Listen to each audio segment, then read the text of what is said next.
Hello and warm regards from Next IAS team. Welcome to another episode of Daily News Analysis.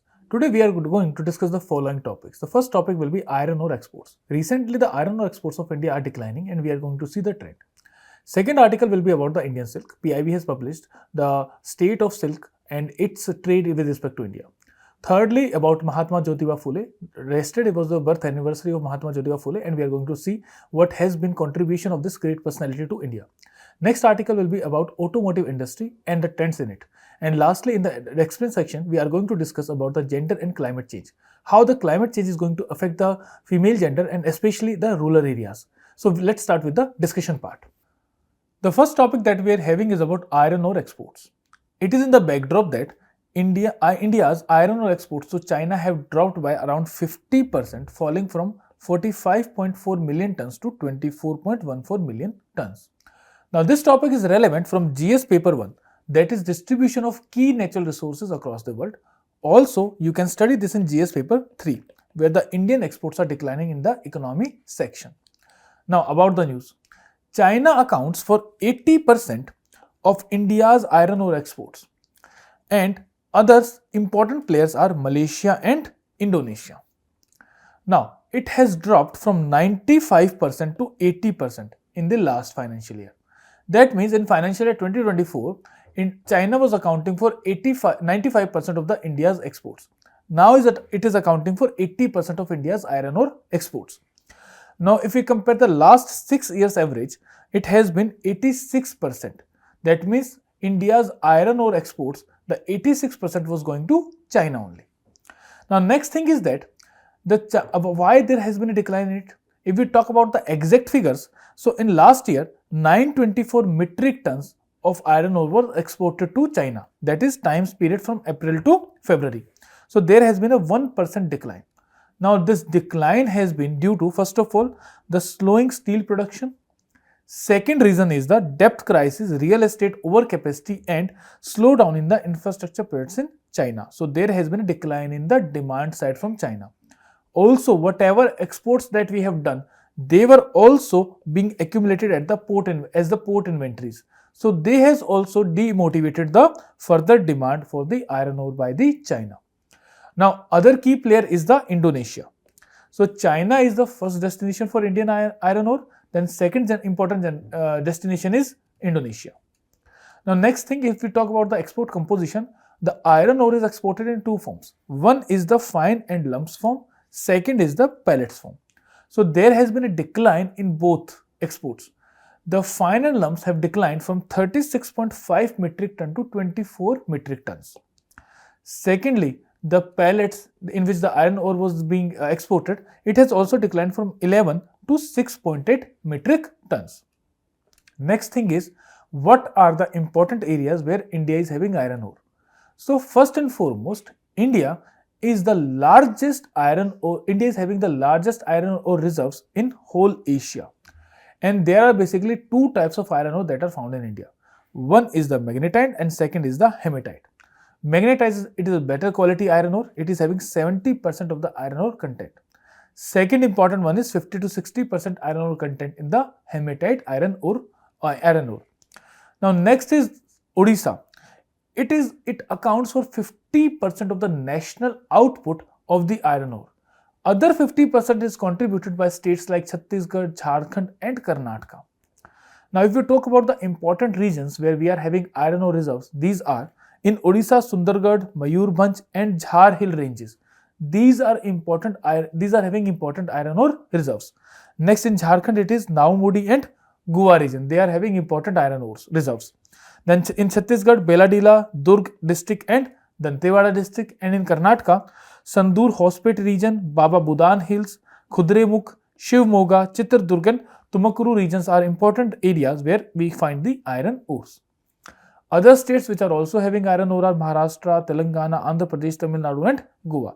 These states are also having important iron ore reserves.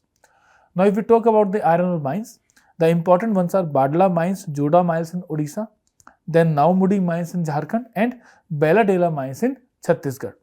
The important iron and steel industries are Durgapur steel plant in in Bihar, West Bengal. Then TISCO in Jamshedpur, ISCO in Burhanpur, Bokaro Steel Plant is there. Then Bhilai Steel Plant in Durg in Chhattisgarh. Then Vijayanagar Steel Plant in Hospet in Karnataka.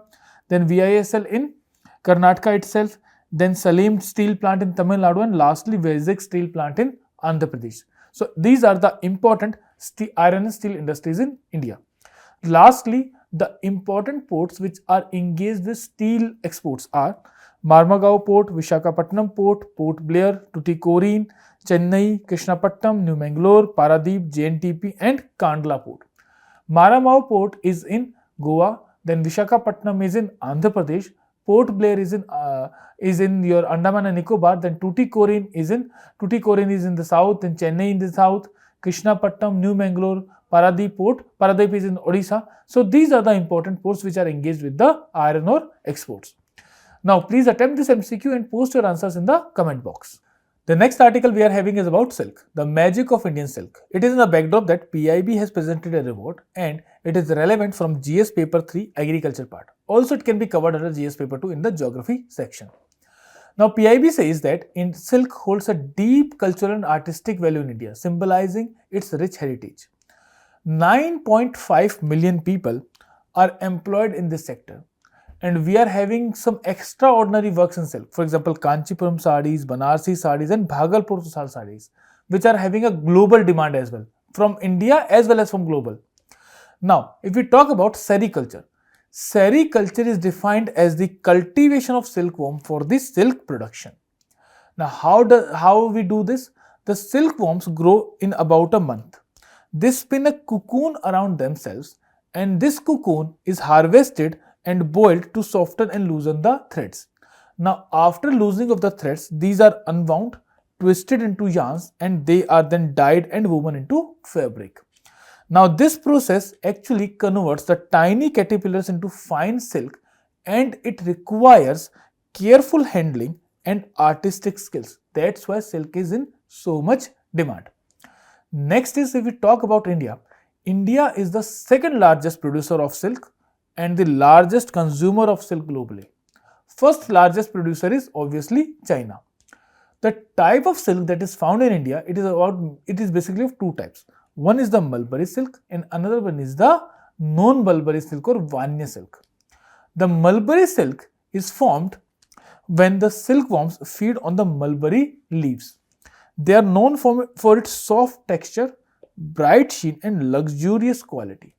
It contributes 92% of India's total silk production. The main producing states are Karnataka, Andhra Pradesh, Tamil Nadu, West Bengal and Jammu and Kashmir.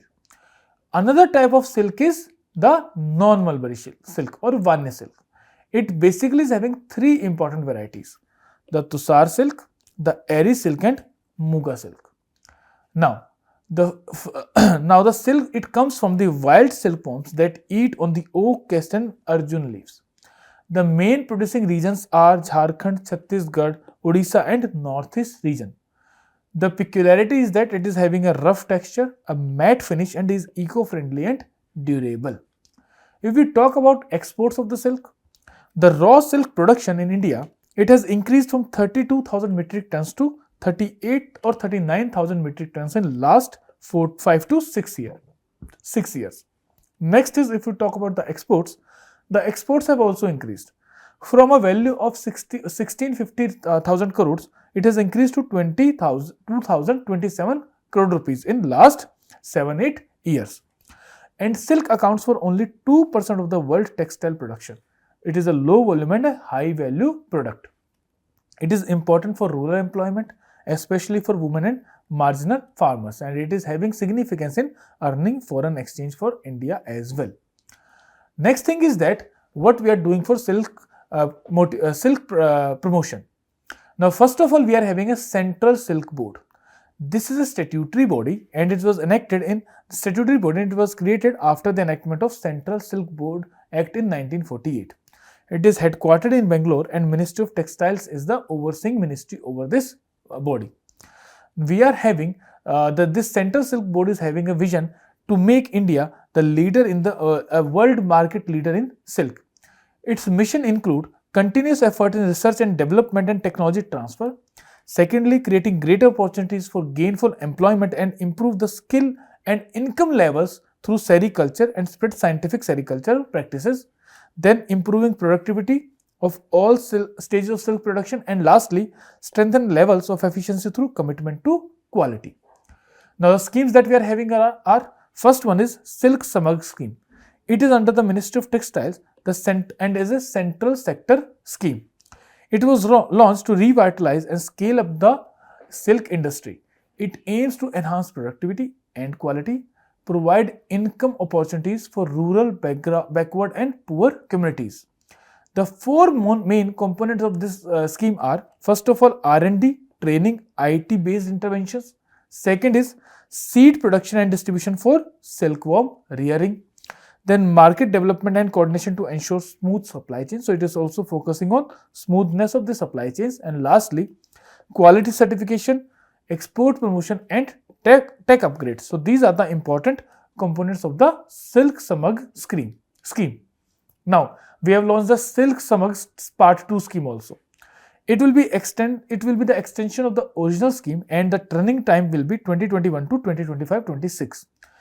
Allocation of 4,679.85 crore has been given to this scheme. Now, what has been the achievements? 1,075.58 crore were dispersed as the central assistance. Over 78,000 beneficiaries were there, which included farmers and weavers. State-specific aid amounts for 72.5 crore rupees by Andhra Pradesh and 40.66 crore rupees by Telangana. Now, what are the other schemes? Other schemes include raw material supply chain. It was earlier known as yarn supply scheme. Its objective was to provide subsidized quality yarn to the handloom weavers, and achievement has been 340 lakh kgs of yarn was distributed in the financial year 2023-24.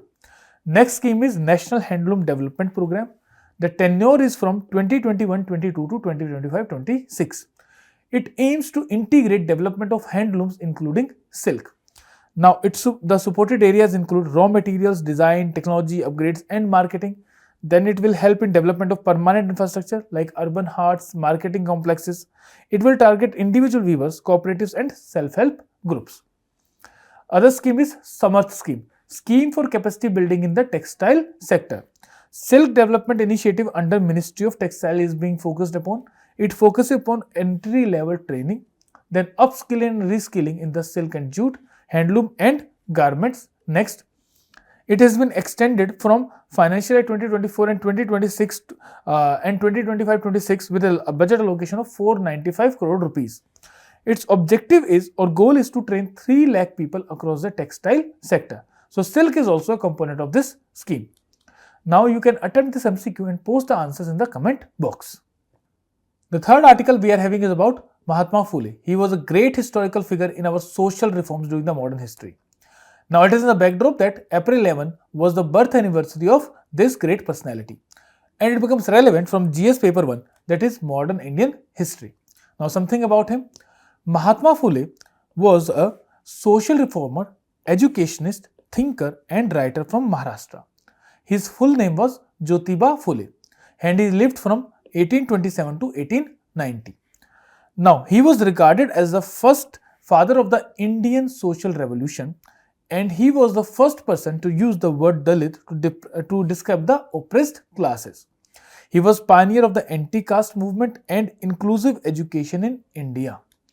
Next thing is that he was born on 11th April 1827 in Katgun, Satara district, present-day Maharashtra, into a Mali family or Gardner caste family.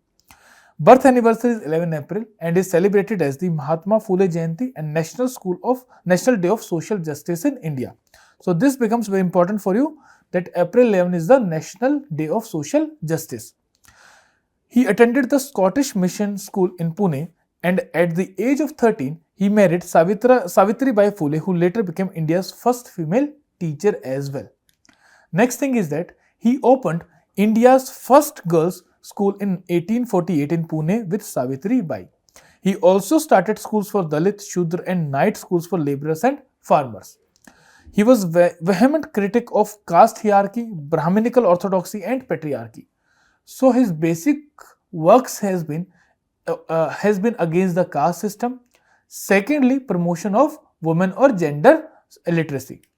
Then he founded Satya Sojak Samaj in 1873, and it is a very important. This particular entity focused upon truth-seeking, equality, rationalism, and self-respect. It encouraged non-Brahmin priesthood, inter-caste marriages, and mass education. He started Bal Hatya Pratibandhak Griha, that is anti-infanticide center to save unwanted girl children. The next is he promoted widow remarriage, protection of orphans, right of women and lower caste. He opposed the British filtration theory of education, that only educating upper class will lead to education of the whole country. He was against that. He focused that the education should be given to everyone. He also submitted his recommendations to the Hunter Commission of 1882 for inclusive education. He was appointed as the municipal councillor in Pune for the period 1876 to 1883. Also, he co-founded the Bombay Mill Hands Association with Narayan Meghji Lokhande for the labor welfare. The question has been asked previously on this by UPSC as well. Now, next is what are the major literary works that he has done? Gulamgiri Slavery, it was published in 1873. Then Setkatya Asud, that was also by him. Then Sarvajanik Satya Dharmik Pustak was there. Then Deen Bandhu was published in 1877. It was a weekly newspaper and it amplified the voices of the oppressed. It was actually the mouthpiece of the Satya Shodhak Samaj. It focused on social justice, agrarian distress and caste discrimination. Next is what are the other works? Tritya Ratna, then Ishara, Povada on the Shivaji Maharaj, and he authored the Shetkacharya Ashud, that is Farmers Whip, a scathing critique of the exploitation of farmers by landlords, mainlanders and British officials. Then he also pointed out the inequitable land revenue system and corruption that was happening in the country. Now you have to attempt this MCQ and post your answers in the comment box. The fourth topic we are having is about automotive industry and the challenges it is facing. It is in the backdrop that Niti Aayog has launched a report on the automotive industry powering India's participation in global value chain. This topic is relevant from GS paper 3 in the industrial growth section. Now something about the report. The India's automotive ambition by 2030 as put by Niti Aayog. This says that we should have a target of USD 145 billion in auto component production. Second objective will be increase India's global value chain share from 3% to 8%. Third, create 2 to 2.5 million new jobs and raise the total sector employment to 3 to 4 million. Lastly, the vision will be to establish India as the global hub for automotive manufacturing. Next thing is the current landscape, what we are having the current situation. If we talk about the global production, it was 94 million vehicles. Global auto component market, it is valued at US dollar 3 trillion and exports of US dollar 700 billion. If we talk about India, India stands at the fourth position in the largest, fourth position at the vehicle production. So that is, India is the fourth largest producer of vehicles after China, USA and Japan. The annual production is around 6 million vehicles and we are having a stronghold in the small cars and utility vehicle section. It is this particular sector is being benefited by the Make in India initiative and the cost competitive workforce that we are having. Now next thing, what are the key trends that are shaping this sector? The first and foremost is the electric vehicles. It is a demand driven. It is demand driven by sustainability, regulation and battery tech advancement. So there are three things that are driving the demand for this electric vehicle section. First is the sustainability part, because it is pollution free and diesel and petrol vehicles are actually pollution based. They are polluting the environment. So first of all, the sustainability aspect is favoring the adoption of the EV vehicles. Second is the regulations by the governments, especially with the Indian government. That, for example, we are not having any kind of GST on this on the EVs, or it is a very minimum GST that we are imposing the EVs. So these kind of regulations are also benefiting the EV section. Even Delhi government is coming out with a draft notification that after November 2025, the registration of new petrol two-wheelers and three-wheelers will not be allowed. It will be discontinued. So these kind of policies are also favoring the EV vehicles. The government is having one more scheme, FAME scheme. FAME scheme is basically for the promotion of the EV vehicles. So these things are helping the EV sector to emerge as one of the important sectors. Second is the lithium and cobalt supply chain has also getting strengthened. It is helping in the creation of new battery technologies, and it is making them cheaper. So it is also supporting the adoption of EV vehicles. Next is Industry 4.0 transformations. It involves integration of AI, machine to learning, and IoT and robotics in the vehicle section. We are having self-driven cars. We are having cars which are having better security features. So these features are also getting integrated in the automobile sector. Then enhanced productivity, cost efficiency, and business agility. This is also being run by these adoption of new technologies. For example, we are now having more or less automatic production units or supply chains for the automotives. So they are reducing the labor cost.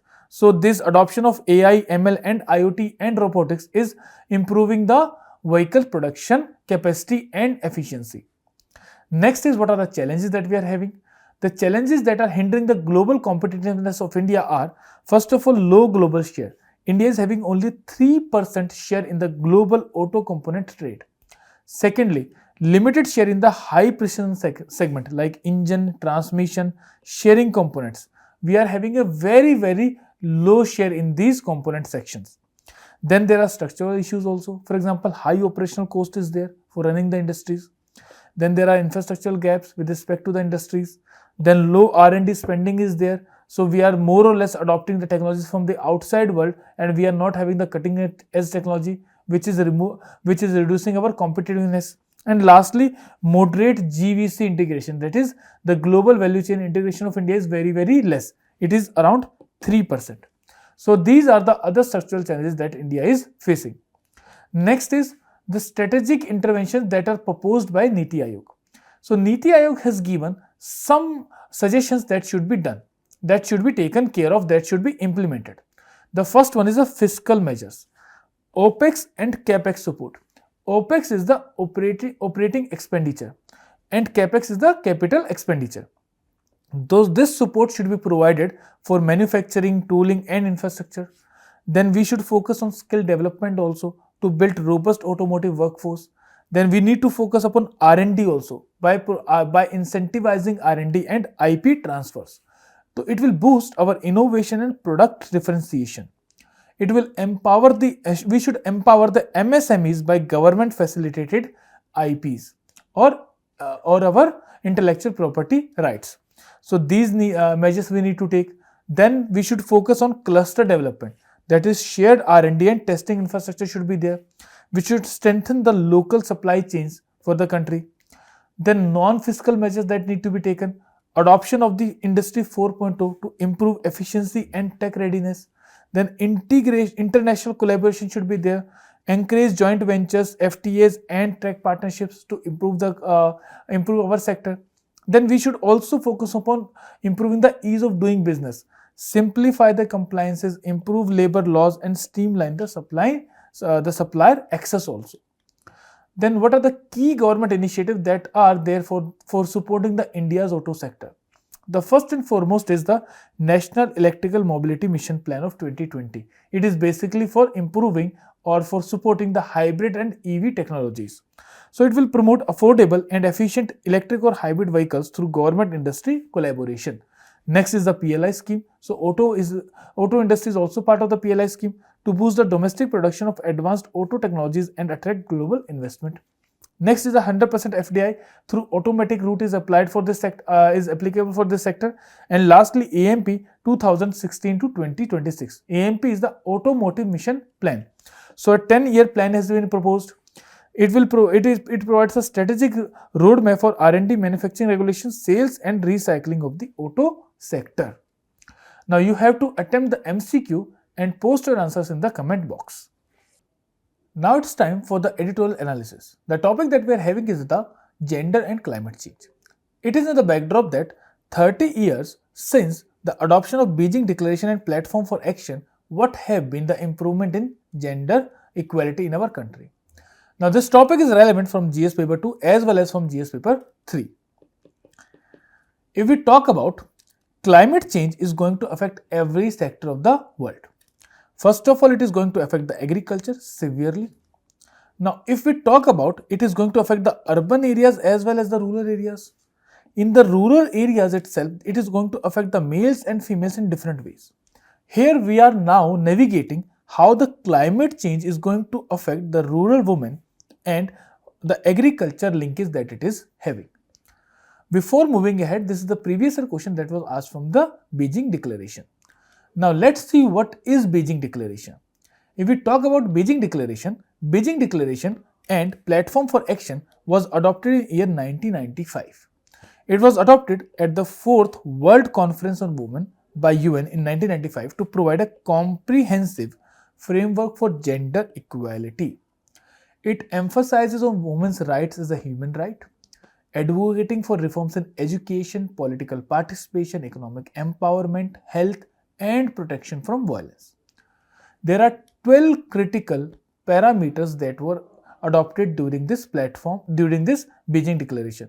These are, first of all, women and poverty, then education and training of women, then women and health, violence against women, women and armed conflict, women and economy.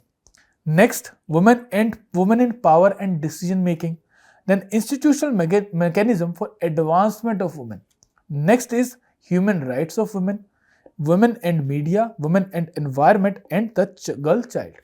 Now here we are discussing this part, women and environment.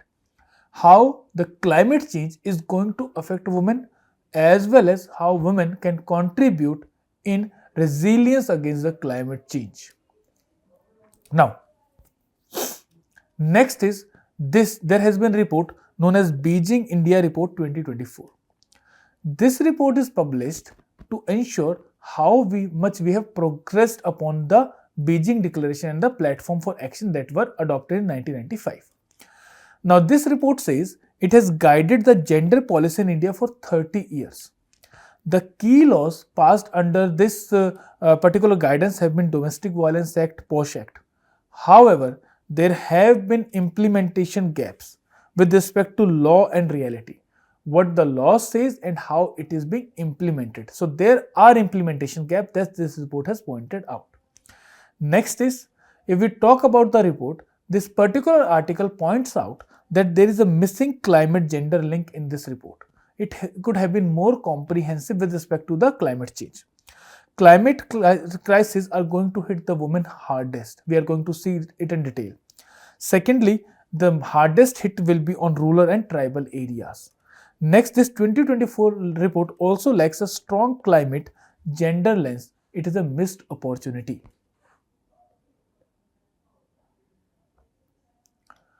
The economic impact of this climate change on the farm and non-farm income will be about 33%. So there will be a loss of 33% due to this climate change. Women's unpaid work, for example, taking care of at home, that is going to increase, and it will reach to about 8.3 per hours by 2050. That means one work they are doing outside, that is paid work, and one is the unpaid work. That unpaid work is going to increase. The food insecurity is going to worsen the women's health. So there will be multiple pressure on the women's health, on the women's working hours, how much they have to contribute. Then if we talk about women in climate action, they can play a very crucial role with respect to sustainable farming, seed preservation, disaster response, and need support for women leader. And we need support of the women leadership and the local collectives.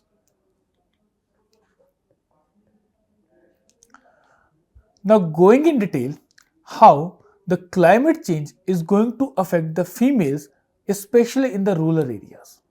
First of all, women are having a limited access and representation. their resources, their financial, they are having a very limited reach. The existing inequalities restrict women's rights and girls' access to resources and decision making in the rural areas. Secondly, in rural areas, the dependence on agriculture is very high, and agriculture is going to be affected severely by the climate change with respect to the change in the seasons, with respect to the increase in the temperature, with respect to the increase in the extreme events. The agriculture is going to be most affected. This effect on agriculture is going to affect the financial position, and as women are heavily engaged in agrarian economy, their financial sustainability is going to be affected the most. So they will be more vulnerable to the climate variability. Next is, this increase in climate change is going to there will be global warming also. The extreme heat and malnutrition, which is already prevalent among the women because they are not having proper food security, and proper food is not available for women. They are already suffering from malnutrition. So health wise they are already not very well, and this increased temperature and extreme heat are going to exacerbate that. And how they are going to exacerbate? First of all, the agriculture productivity is going to decline.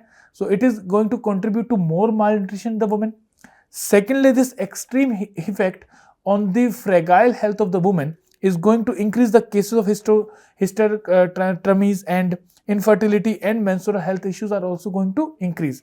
So the woman will be affected in multiple ways. Next, there will be livelihood disruption also. The heat stress and erratic rainfall is going to decrease, or is going to reduce the agricultural productivity, is going to decrease the human productivity, and is going to affect the ecosystem functionality also.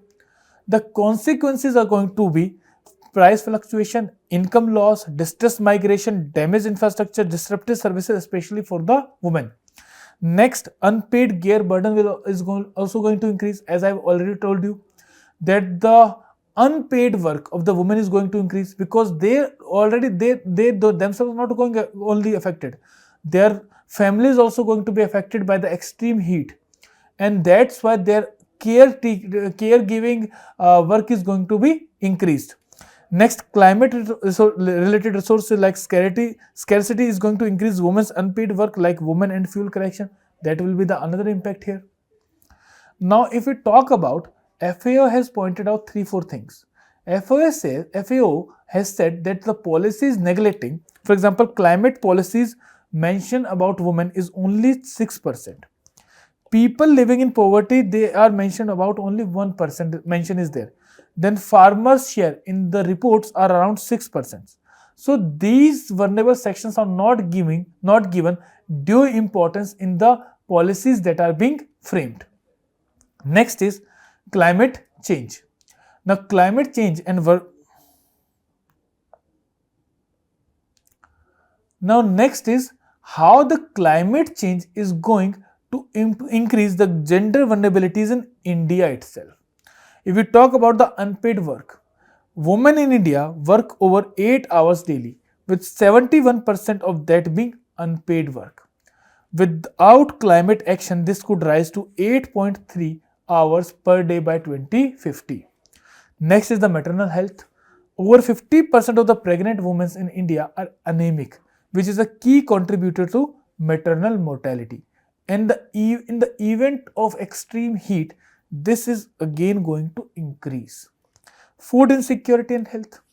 Women are facing food insecurity and are 1.6 times more likely to suffer from anemia compared to the food secure women.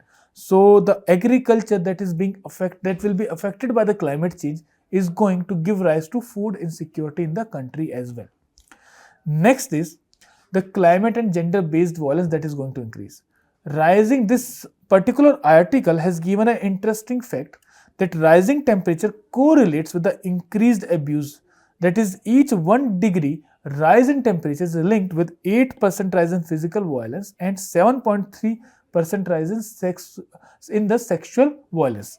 So this has also pointed out by this article. Next thing is that what kind of policy and budget we need. First of all, integrate the gender in the NAPCC, SAPCC disaster response and livelihood plans. Second, ensure gender audited climate budgets. Thirdly, set up climate hubs for women health, safety, migration, and right.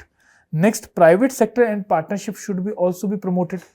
They invest directly in the direct green funds should be invested in the women-led innovation. Then promote access to climate resilience technologies. Then foster partnership across the government, civil society, private sector, and academia. Next, focus on data leadership training and gender climate research. Next is what suggestive measures this particular article is suggesting. It is suggesting that integrate the gender in the climate policies. Embed a strong gender focus on climate policies and reports. Next, use gender responsive budgeting to ensure equitable resource allocation. Also, localize gender climate action through national and state plans. Next, promote women leadership in the climate action. Create platforms for women participation in climate decision making.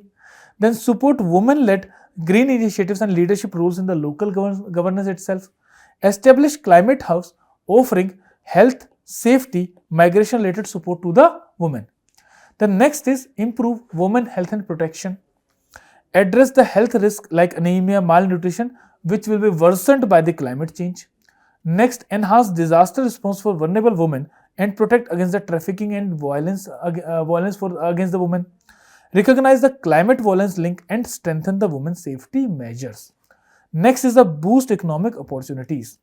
Promote non-farm livelihood and skill training for climate impacted women. Next, support women in building green businesses, accessing clean climate resilient technologies, and bridge the gender gap in agriculture input to increase the productivity. Next measure is leverage the traditional knowledge which the women are already having.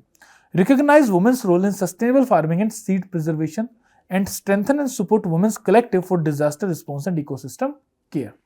Second is strengthen the data and research here. Invest in gender-focused climate research and data collection. Include gender perspective in emerging issues like human-animal conflict.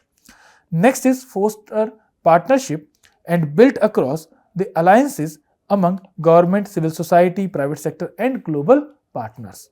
And lastly, promote knowledge exchange, capacity building, and highlight the best practices.